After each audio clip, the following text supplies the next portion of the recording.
पहले मैं घनश्याम अंकल जी और गीता सेन जी को बहुत बहुत धन्यवाद देना चाहती हूँ कि उन्होंने इतना सुंदर कार्यक्रम आयोजित किया और हम सभी को यहाँ आमंत्रित किया है।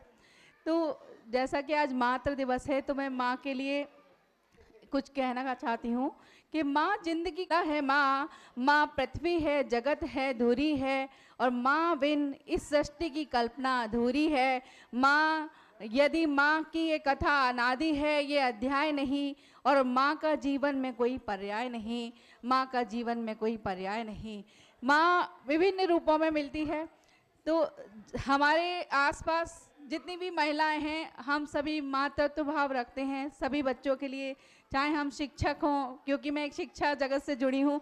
तो हमारे स्कूल में जो छोटे छोटे बच्चे हैं तो उनको भी हम एक माँ की तरीके से ही देखते हैं।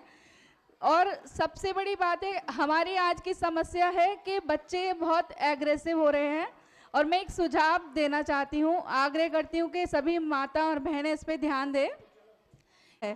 तो यदि हम बच्चों को परिवार से, अपनी माँ से, स्कूलों में भी बच्चों को नैतिक शिक्षा का ज्ञान दें, साथ ही जो माँ है वो अपने बच्चे का दोस्त बन जाए। हम लोग क्या करते हैं कि 2 जनरेशन का गैप आ जाता है कि माँ जो है वो मतलब जो पुराने लोग हैं वो अपने बच्चों को अपने हम लोग रीति रिवाजों में बांधना चाहते हैं, लेकिन नई जनरेशन अपने तरीके से ज़िंदगी जीना चाहती है।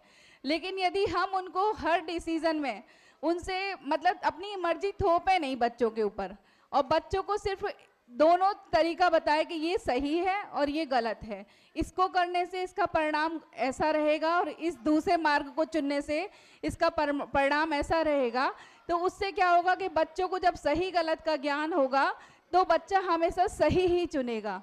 तो यदि हम बच्चों को सही गलत का ज्ञान कराने के लिए उनको थोपने की बल्कि उनको सिर्फ समझाएं कि हमें क्या करना चाहिए और क्या नहीं, तो बच्चे ज़रूर उसको समझेंगे। और चाहे लड़की हो चाहे लड़का हो, सभी को समान संस्कार दिए जाएं। सभी को यदि हम बचपन से संस्कार सिखाएंगे तो जो आज के समय में जो लड़कियों के साथ गलत चीज़ें हो रही हैं, यदि हम बच्चों को शुरू से ही सिखाएंगे सबकी इज्जत करना, तो वो शायद भविष्य में आगे ना हो और हमारा जो बच्चा है वो एक अच्छा नागरिक बन सके देश का। इन्हीं के साथ मैं अपनी वाणी को विराम देती हूँ। धन्यवाद।